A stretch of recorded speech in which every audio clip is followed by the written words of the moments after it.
Hello, everyone. Angela Cheney here with the Engaging Life Book Club edition. I'm very excited to welcome Sally Vandeberghe as my guest today. Happy to be here. Yes. Very, very excited. Sally is one of our networking partners, my colleague, friend, kind of all of the above, and is in a book club of her own that I thought would be very fun to talk about because I'm in a book club, but we mostly drink wine and not read the book. But it seems like you actually read the books. Sometimes. So that's exciting. So we'll talk about that as well as a little bit more about her connection to books and her life as a reader. And then we're going to discuss The Heaven and Earth Grocery Store by James McBride. So very excited for that. So tell me a little bit about your reading life. Have you always been a reader? What have books meant to you throughout your life? Well, I will say I've always been a reader. Okay. From the time I was little. I would, read before bed, read chapter book after chapter book as I got into elementary. And it's always just been a way to learn anything you want to learn. Yep. But also just escape to anywhere you want to go. Yes. So, and sometimes to be pleasantly surprised by something. And absolutely. yeah. So I've always been a reader, and I've been in the same book club now for 24 years. Wow. That's impressive. Book That's and impressive. wine club. Book and wine club. Yep. That's fantastic. And I know you said, we talked a little bit beforehand, but you said that, connecting with these ladies, are they all ladies? Yep. Okay. All ladies. Most book clubs I know of are, but yeah. So tell me a little bit about how that connection has formed, what that looks like, and then a couple of your favorite books that your group has read. And then maybe a book or two that you were like, no. Yeah. So it's funny. Some of them were college friends. Okay. Some of them were work friends. I was a work friend with somebody that got me going to it. So there was some familiarity going into it with some, but then there's a dozen of us. So wow. We didn't know each other before getting together in the book club. And now we've seen each other through births of children, marriages, divorces, loss of parents, lots of different life stages that you work through stuff with. Yeah. So it's been these aren't people that I go out and have lunch with on a regular basis or anything like that. They're my book club friends. Yeah. But we also do connect in other ways, but it's mostly a once a month kind of a thing. Yep. But we're a pretty tight-knit group. That's awesome. So, yeah. Do you tend to discuss the book the whole time you're there? Like my book club, sometimes a book gets 10 minutes if it's lucky. And our book clubs usually last 4 hours. So it's like, is that kind of what happens with you guys? So, we always start with dinner. Whoever's hosting has dinner. And sometimes we have something that comes from the book. Other times it's just random. It's pizza or whatever. Sure. But it's just fellowship and having conversation for the first hour, probably. And then we'll kind of resettle and gather and talk about the book. Sometimes the book talk lasts 10 minutes. Sometimes it talks an hour. It depends on where we go and how much the leader has to share, because sometimes it's not much. Yeah. Sometimes there's a lot of great stuff. Yeah, absolutely. So what are some of the favorites of your book club over the years? So we started out with Memoirs of a Geisha. That was the very, very first book. Okay. I've not read it. Yeah, it's a worthwhile read. Okay. It was kind of universally loved. We just recently, it was at my house, and we did Remarkably Bright Creatures. Okay, which I saw was that, surprisingly good. Okay. Some things that they haven't cared for.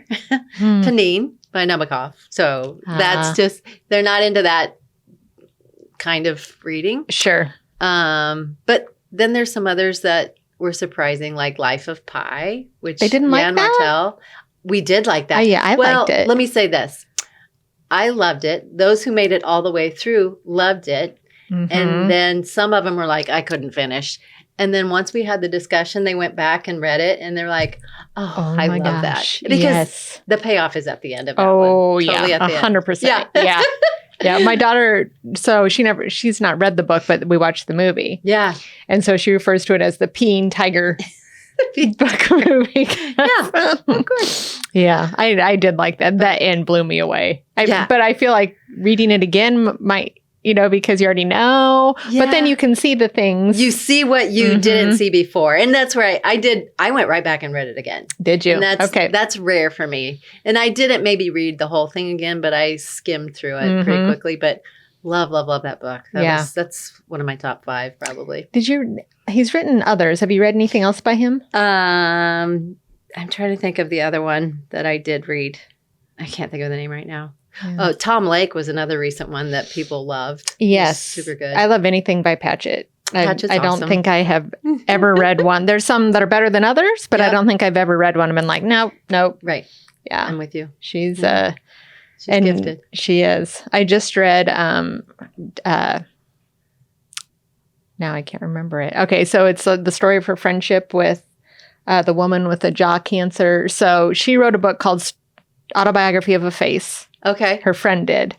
And then Anne wrote a book about her friendship with her. And so I read them back to back. Oh, nice. That was really interesting. I haven't read that. Very, very interesting. I cannot remember. It's Story of a Friendship or something like that. And then I also read her, I think that was called Story of a Happy Marriage. Okay. Which was which I thought was very good too. Yeah. So I like her autobiographical nonfiction stuff as well as her fiction. But Bel Canto is one of my favorite novels. I love Bel Canto. Of all time. That's a fabulous read. And, one of those that was a little bit surprising, I guess.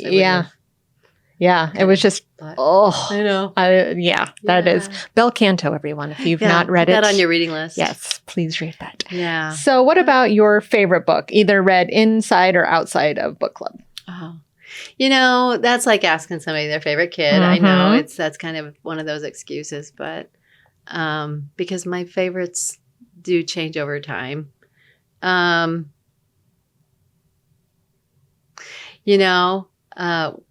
A favorite classic was always Catcher in the Rye was one of those that was kind of life-changing, pivotal. But if I were to read that today, I would be like, probably not that big a deal to me.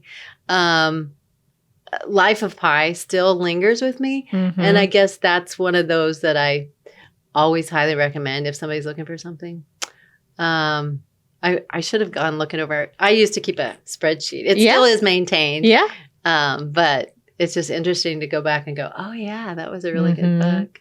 And it's something we discussed in the last podcast too, that, feeling like you have to remember books and feeling bad if you don't remember what happened or forgot. And there's a couple things that I've read recently. One of them was this is what we discussed last time. The Vulnerables. Oh, okay. By Sigrid Nunez. And there's I'll actually read it even. If you've watched the last podcast, this will be a repeat to you. But so it was an uncertain spring. I had read the book a long time ago, and except for this sentence, I remembered almost nothing about it. I could not have told you about the people who appeared in the book or what happened to them. I could not have told you until later, after I'd looked it up, that the book began in the year 1880. Not that it mattered. Only when I was young did I believe that it was important to remember what happened in every novel I read. Now I know the truth. What matters is what you experience while reading, the states of feeling that the story evokes, the questions that rise to your mind, rather than the fictional events described. Absolutely. I just love that I agree because wholeheartedly. Reading is an experience. And it's funny. There was a time where I would journal about different books and write down my favorite passages and things that I wanted to remember. Sometimes when I go back and look at those notes, I'm thinking, I don't even know what that was referencing. And it's funny, all that you do forget, but it was, for the moment, it touched me, it moved me, and sometimes changed my thinking. Absolutely. So and that's all worth it. It kind of takes that burden off of having to, keep a journal or, or remember things or, because there are some books that I loved, but right now I couldn't tell you a thing about them. But then there's others were kind of but they stick with me. Right. It's really interesting. There's some that are kind of, like junk food. It's like I need to kill 2 hours when I read this murder mystery and I'm not going to remember a thing about it. Yeah. And then there's others that, that I would consider this, a literary novel that you would this get is more of a invested in. literary novel that you would kind of take some meat from. Yeah, Yeah. absolutely. Yeah. So let's move on to the Heaven and Earth grocery store. So tell me why you picked this one. So it's funny because we actually did read it for book club Oh, okay. at the beginning of the year. What did but everybody think? We didn't get to discuss it because the host that was supposed to be doing it that time got sick. And so Okay. we didn't ever reschedule. Okay. So that was one of the reasons I decided, okay, let's read this one for our talk. Mm-hmm. Because I was cheated out of that conversation. Yeah, We perfect. talked about it a little bit at the Yeah. next book club meeting, but you don't want to, get too far into one book when you're doing another one. But so that's why. But I also was told at book club that the audio version was really, really good for this one. Okay. So that's not something I typically do. I Right. like my hard books. Yep. Me and too. I like to put, as you'll notice, I'll grab this one. Oh, nice. Usually I do all these sticky notes. Okay. Okay. So when I'm doing a book and you'll notice that I didn't do all the sticky notes because I ended up listening to it. Okay. 'Cause some So others how many do you said- usually put in a book? Oh, it's a lot sometimes. Really? And then do you Sometimes go a lot. back? And I go back and look at them. Okay. So it's funny too because I share these books with other friends and I used to take all my stickies out Mm-hmm. and they're like, no, leave them in. I want to see what you liked. Okay. Which is interesting. So you just mark passages? Is that what you do with them? Sometimes I take some of them out before book club because I go back and look at them and I marked it for a reason, like maybe it was a date or a character name, or I saw some foreshadowing that I wanted to see how that came about. Okay. So I'll mark things like that, or I'll mark something that I think is a very poignant passage or the way it was written that I Okay. just want to revisit. Yeah. And so that's some of those. So I do take more of the irrelevant stickies out, or if I learn a new word, sometimes I'm like, Yeah. that's a cool word. I want Yeah. to remember that. So that's what my stickies are for. Interesting. So, but I do eliminate a lot of the stickies before I pass it on because it can be cumbersome. But so where do you it's do you fun. keep them with you all the time? Because I've tried to do things like that, and then okay, perfect, perfect. Oh, Yeah. I'm going to start doing that. Yeah, it's fabulous. Pick up a tip. Hot Totally gonna tip. start Put 'em doing right that. there. Yes. So And do you they're tend always to there. keep all your books? I don't anymore. Okay. I used to, and I used to hang on, and then I'm like, it's weighty. Right? It is. Yes. And I found that it's a little bit like your toddler's clothes, they won't use them again. I won't, whatever. I probably won't read it again because my Yeah. to be read pile is really big. Yeah. So I just share the love and I pass it on to someone I think will enjoy the book. Yep. Now, there are a few that we've read in the past that I simply won't allow someone to spend 2 hours even reading Oh yeah. because they're so bad. I'm like, Mhm. okay, I'm sending this one to wherever. Yeah. And I Half price donate it bookstore. somewhere. I always take mine to the half price bookstore. Yep. Mhm. A half-price bookstore. Or, Can you think of one of those that was that bad? Well, it was called Bitch. It was called Bitch. I've heard of it. by the same author, I think, of Prozac Nation. Okay. Okay. And the name escapes me right now, but I thought that was a horrible read. I was like, in fact, I don't think anyone finished it. Geek Love was not my favorite. Okay. And- I know of it. I have not read it. Not my favorite. That's the one that I'm not going to pass on to someone that I know has many more fabulous books to Mhm. read. Yep. I'm like, yeah. And sometimes when I donate them to or give them to somebody, I'll say, read this one first because it's the best. Okay. And that way, Yeah. or read this one if you're feeling, glum or whatever. Sure. Yeah. Kind of like give them some tips Yep. on which ones to read first. Yep. Absolutely. That's awesome. Yeah. So James McBride is the author of the Heaven and Earth grocery store. I have read The Good Lord Bird Mhm. by him. I didn't love it. It was okay. It was definitely on my okay list. Mhm. It's like, well, it was interesting to read, but I really don't remember much about it. Yeah. And I remember, so usually if I know I really love a book, it's when I go and seek out all the books Yeah. that Like, author, what else and have I they did read? not do it with Yeah. that one. Okay. I was like, okay, it was all right. Yeah. And then Deacon King Kong has come up several times on my and I just Mhm. have not gotten around to Yeah. it. But that's the only one I've read of his. Have you read any others by Well, it's McBride? interesting because I hadn't read any of his other stuff except The Color of Water, which was life-changing I for me. actually read that one too. Love, love, love that. And it's one of those books that over my lifetime, I have recommended it to many people. Really? Okay. And everyone I've shared it with has loved it equally. They're just Really? I didn't love it. Oh, really? Huh. It was okay. And it's funny because now if you ask me what all I loved about it, Mhm. can't really tell you, but I just really thought it was well done. And so I did. I liked it. Yeah. But Yeah. I didn't like it enough to like every time his book came out, I'm like, I'm running get that one. Well, and that was a memoir. Yeah, and that was a memoir. Yeah, Way different. Different, Way yeah. different. Yep. I remember reading it. It was just kind of like, because it was about his white mother, right? It was a tribute to his white mother. And there was just a place in there, said something about his eye color and they're the color of water. Yeah. But what was also interesting was, I mean, they had 12 kids and sent them all to college. I mean, it was just very admirable. Yeah. In that they put so much emphasis on education. And I just had a lot of respect for this. I think she ended up being a single mom and raising all those kids. So, yeah. So, yeah. I just found it admirable. And again, it was probably when it first came out, so I can't even remember. But I don't remember much about it.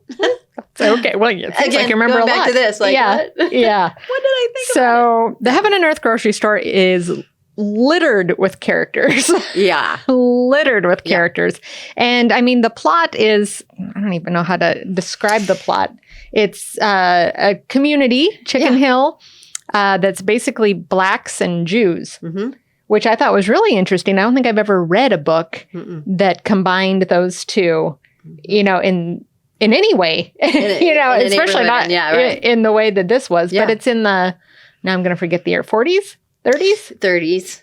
30s, I'd say. And so it's just the interactions of these characters, tons of characters.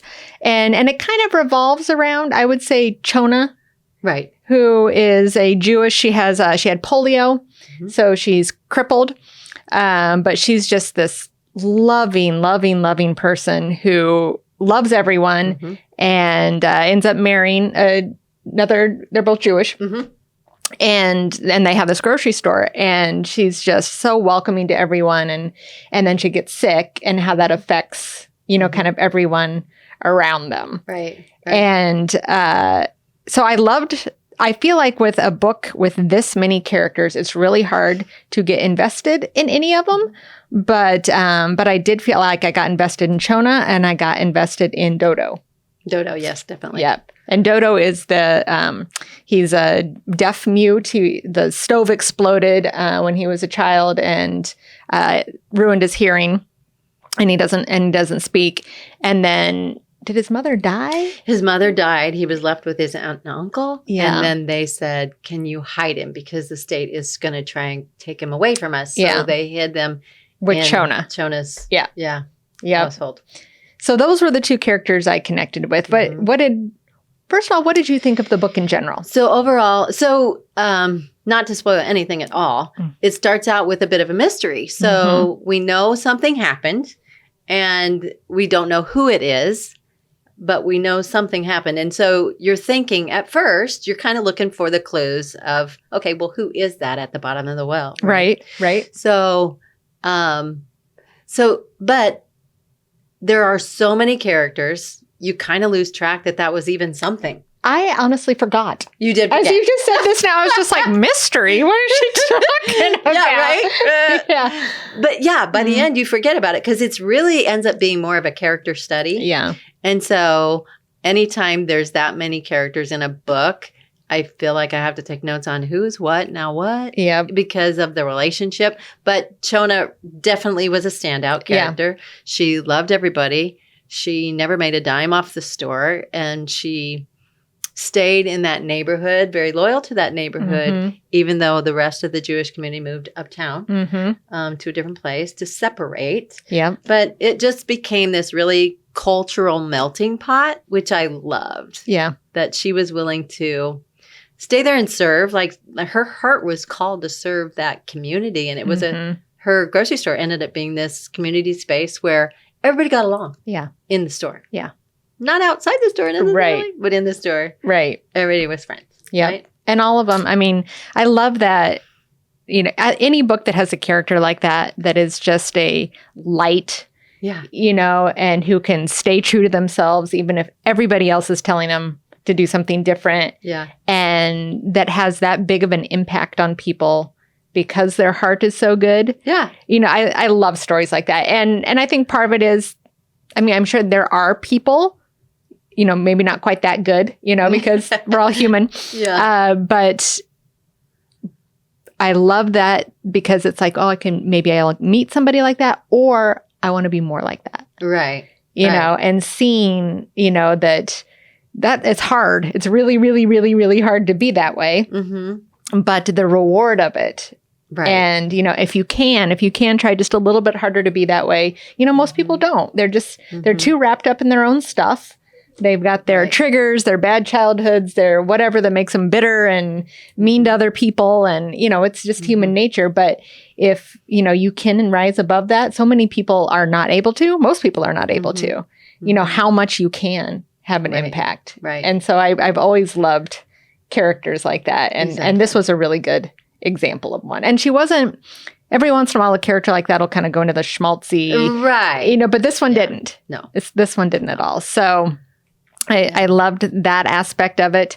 I loved just you knew everything was going to kind of come around to something and everybody had a little part in it.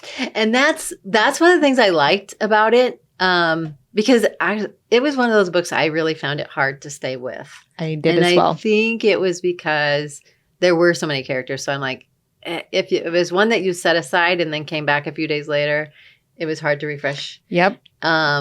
And I told you I read it in January, but then I kind of binged listened to it. Mm-hmm. It was my first Audible book that I ever did for any kind of that. And this was not, while it was presented well with that Yiddish accent, and he was very good at separating character from character, very definitively, I just found that it was cumbersome to listen to, and I would disengage. It's hard to keep track. Yeah. Listening to things. Mm-hmm. I find it much easier to keep track reading. Right. So I could see why, but it sounds like it was almost kind of a theatrical. If he did the accents and he did it was because you got the Yiddish in there and you got you felt the melting pot. Okay, you just did. Yeah, but I wonder what I haven't done the research on McBride to know if there is any Jewish. His grandmother was Jewish. Oh, okay. Yeah. Well, his grandmother was Jewish, and so that was what prompted him to write it. And then also, to Dodo being disabled, because of the accident. Oh, that's what I was going to start to say was what I loved about the book was all the layering of little details about an event that happened. Mm-hmm. Because it's really very much like that's a real life event, right? Yeah. I don't know all the details of a story. I can only tell my perspective. Yep. And then that's kind of why there's so many characters, because there's so many parts to the story. Mm-hmm. And they all have a little bit of influence. Yep. But nobody knows the whole thing, right? Yeah. Yeah. And even at the end, nobody knows the whole thing. Yep. But then in the end of the book, he talks about how James McBride was actually worked a camp with a lot of disabled kids. And so that's where Monkey Pants comes in. Yeah. And that whole situation and what life was like for them. Yeah. As opposed to what it is now. Yeah. And it's different. Yeah. It's hard to read parts of the book. Very, very hard to read. It's, difficult. But that was the other thing that I did like about the book because, having a situation and then seeing, this perspective and this perspective, and each of them had a tiny little bit of influence because that is how life works. That's life. But you never see it. You never see the whole pattern because I don't know who all influenced me getting to the grocery store at 2 p.m. with the fruit there that you don't see it. You can't. And so, and I've actually been interested in writing a book like that, or a girl, my idea was a teenager who was going to commit suicide and how all these little things happened in her day that eventually pushes her not to. Okay. And then going into their perspectives too.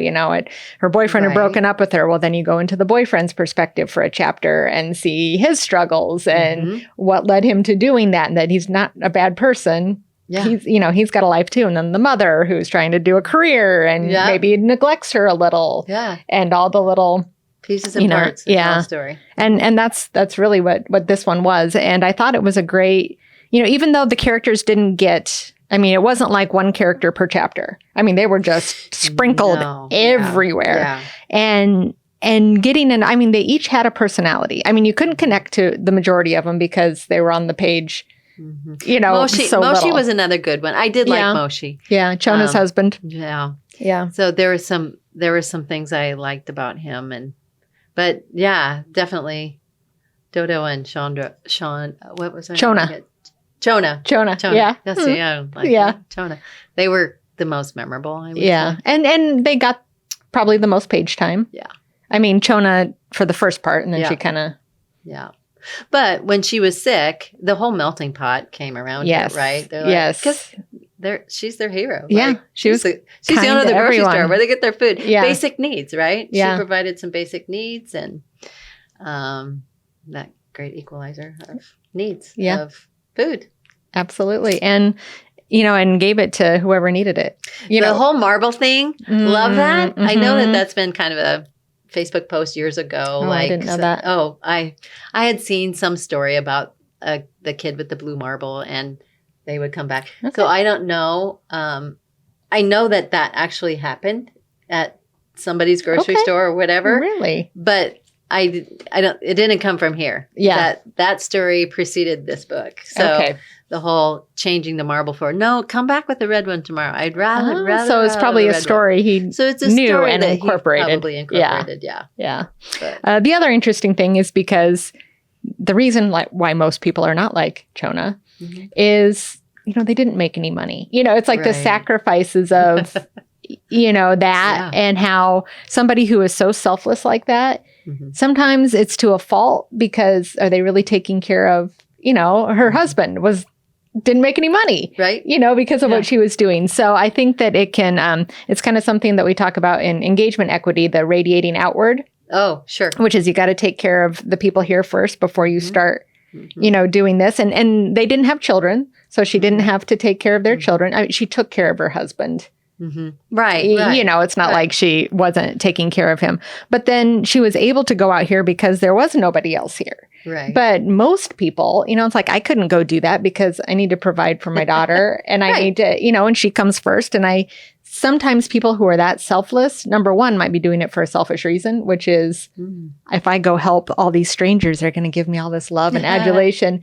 And I don't have to see them all that much. And it's a lot easier to be nicer to strangers than it is to the people close to you who are triggering you all the time. Right, and who, you've got that so much emotion for the people close to you. It's hard to be as nice to them sometimes, because it's so involved and layered and emotional and you've got grudges and you've got, well, why didn't you do that? And I'm not going to do that. A stranger, it's easy to, oh, I'm going to give you, you look hungry and you need bread, and that's it. Exactly. And you thank me and I feel good about it. So there is that line, and you have seen throughout history, the selfless type of people. It's like they usually don't have a family, because they don't have to take care of that. They can give. They can reach out more. Yeah. And so it kind of made me wonder if Chona and Moshi would have had children, would that have looked different? Would she have doted on them instead of giving to the whole community and needed more to provide? So maybe they would have left the community or whatever. Right. But I don't know. It's interesting conversation. Yeah. So. It's interesting kind of character study. The character study too is with the neighbor that harbored Dodo when needed. Yeah. They hadn't talked in years. Yeah. But suddenly they're there for each other. Yes. And it didn't matter that she was Black and it didn't matter that she was Jewish. It's like we need to protect our people. Yeah. And that's another theme in books that I love is connections that stay.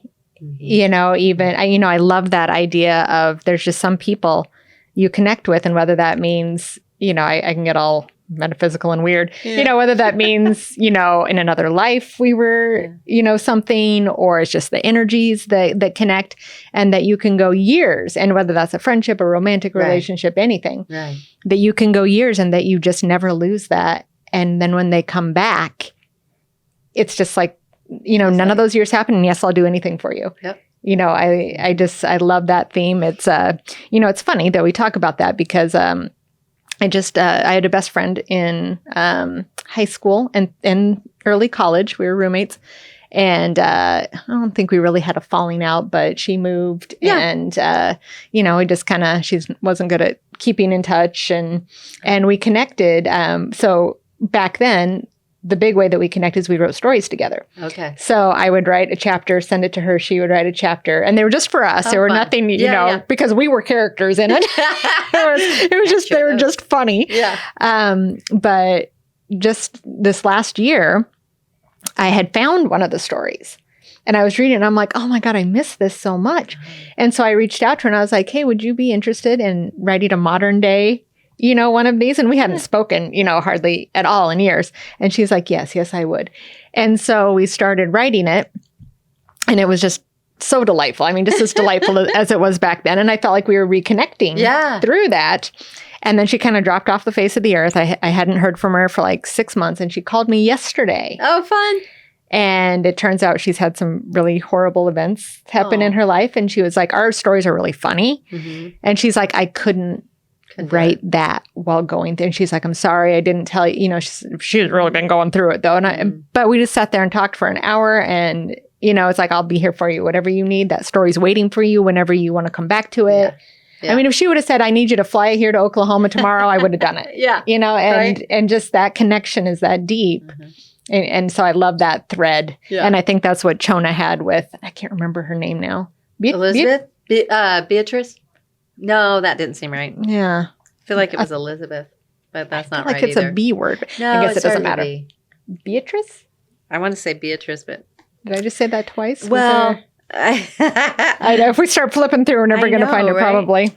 Well, and it's funny. Bernice. Okay. And they wrote her name down because I was remembering how... So... This isn't a book that does a lot about anything racial necessarily. No. It's about community, right? Mm-hmm. But there are some definite places where race became a dividing line. And that was Chona and Bernice had done the same stitch for a dress. And Bernice's was impeccable, but the teacher downgraded her. And that was definitely the turning racial point. Lines, and that was the turning point in their relationship. Yep. And yet, the turning point in her life, she closed off after that. She closed off everybody. She quit going to school. Yep. I mean, it's funny how something that doesn't seem that significant can change your whole life story. Yep.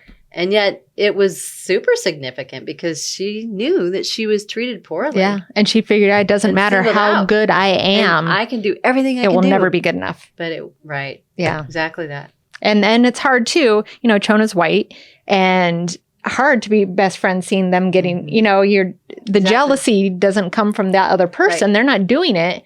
Right. But it's still there. Right. And it's how do you stay friends with somebody, when you're going to be continually.